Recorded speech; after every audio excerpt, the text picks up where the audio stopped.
वैसे तो हम ये भी कर सकते थे कि इस प्रेस कॉन्फ्रेंस के लिए हम कहीं बड़े स्थान पे जाते, दिल्ली के लोगों को बुलाते, फिर उसके बाद इसका अनाउंसमेंट होता।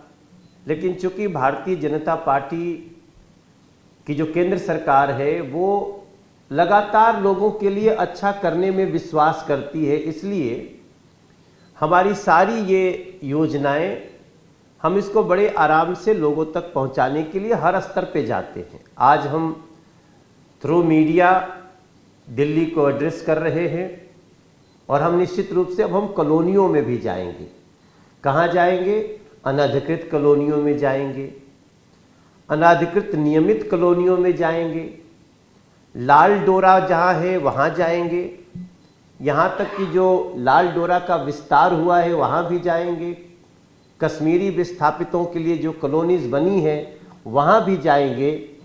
इस तरह से इन शब्दों पे मैं विशेष जोर इसलिए दे रहा हूँ कि आप सबको पता रहे कि गाँवों की विस्तारित आबादी, कश्मीरी प्रवासियों को आवंटित संपत्तियों का जो कार्यालय आदेश है उससे संबंधित लाल डोरा, विस्तारित लाल डोरा, अनधिकृत नियमित कॉलोनियाँ और अनधिकृत कॉलोनियाँ, इन सारे लोगों को आज इस वन टाइम प्रॉपर्टी टैक्स में जो माफी योजना आई है, मैं समझता हूं ये वही कर सकता है जिसके मन में जनता की सुविधा सबसे बड़ी बनी हुई हो। ऐसे नरेंद्र मोदी जी की सरकार को हम अपनी तरफ से बहुत बहुत धन्यवाद करते हैं। अब आप एक विशेष बात सोचिए, ये योजना 2004 से चल रही थी, आज हम कब बैठे हैं? 2022, ऑलमोस्ट सब समाप्ति होने वाला है, अक्टूबर समाप्त होने वाला है, 2 महीना और 2004 से जो योजना दी गई थी उसमें कई बार लोगों को कुछ प्रॉब्लम हुई, उनको कुछ विवाद हुए, इसके कारण 2004 से कई लोग कोर्ट में भी हैं कि हमारा टैक्स ये नहीं, ये होना चाहिए, हमारा ये नहीं, ऐसा हुआ है। जो जितने भी उनके इश्यूज थे वो कई जगह कोर्ट में भी चल रहे हैं।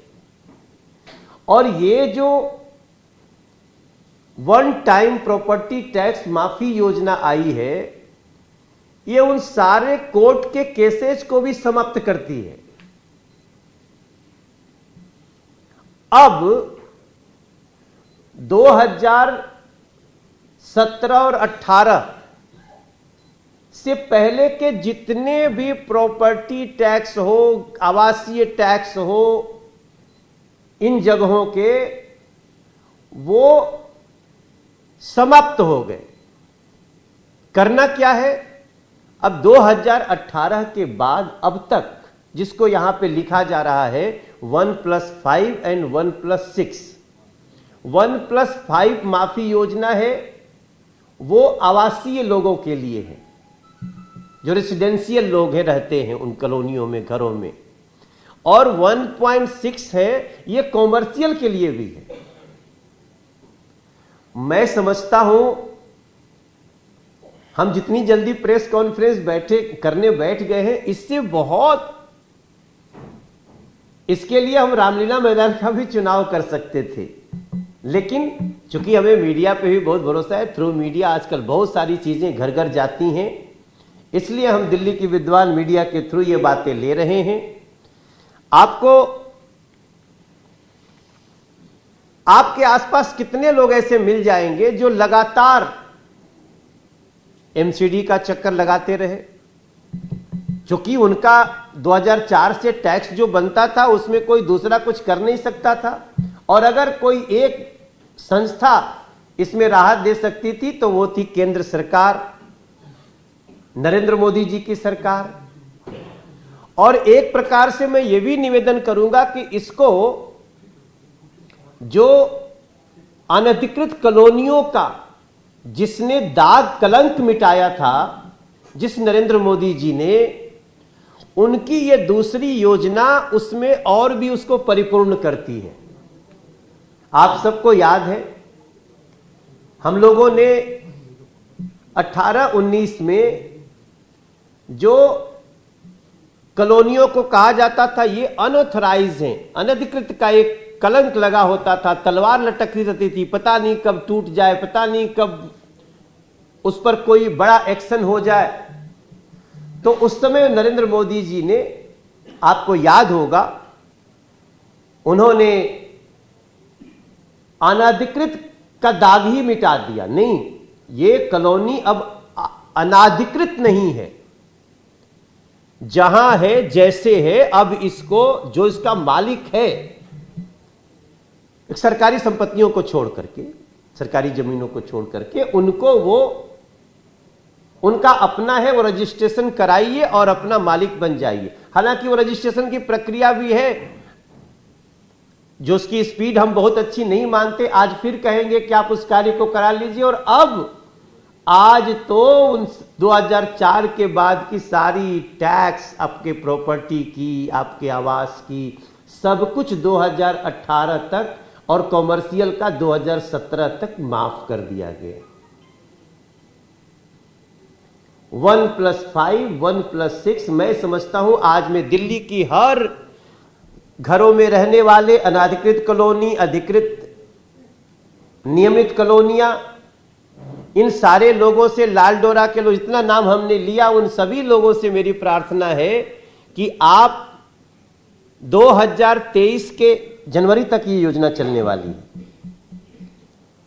आपके पास अगला 2-3 महीना खूब आराम से है और आप अपना इस आम माफी योजना को लेकर के और 5 साल 6 साल का एक छोटा सा जो आपका टैक्स आएगा उसको दे करके आप पूरी तरह, और जो टैक्स भी आएगा उस पर कोई जुर्माना नहीं लगने वाला है, जो 5 साल का भी। 2004 से 22 कितना साल हो गया भाई, इसको हम 17 साल, 17 साल में आपको 12 साल के सारे जो भी बकाया है माफ कर दिया गया।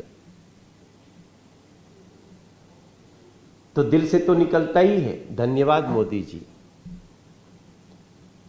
जब हमारे एलजी विनय सक्सेना जी ने ये बातें बताई तो हमारी खुशी का कोई ठिकाना नहीं रहा, क्योंकि हम उन अनऑथराइज्ड कॉलोनियों में, अनाधिकृत, अधिकृत, सभी इन कॉलोनियों में जब हम जाते हैं तो लोगों की सबसे बड़ी पीड़ा यही होती थी। मैं एक बार फिर से धन्यवाद करते हुए दिल्ली के लोगों को मिल रही इस बड़ी योजना के लिए बहुत बहुत बधाई देता हूं। लेकिन याद रखिएगा, योजना का फायदा तभी है मेरे भाई बहन जब आप उसको कागजों पे उतार लें। हम इसलिए आए हैं कि आप कल ही से निकलिए, पर कब से शुरू हो रहा है ये? आज से ही शुरू हो रहा है, कल भी जा सकते हैं। और इसको आप सब 2023 के मार्च, ये आखिरी डेट 2023 के मार्च तक, 31 मार्च तक आप इसको अपने लाभ में ले लें।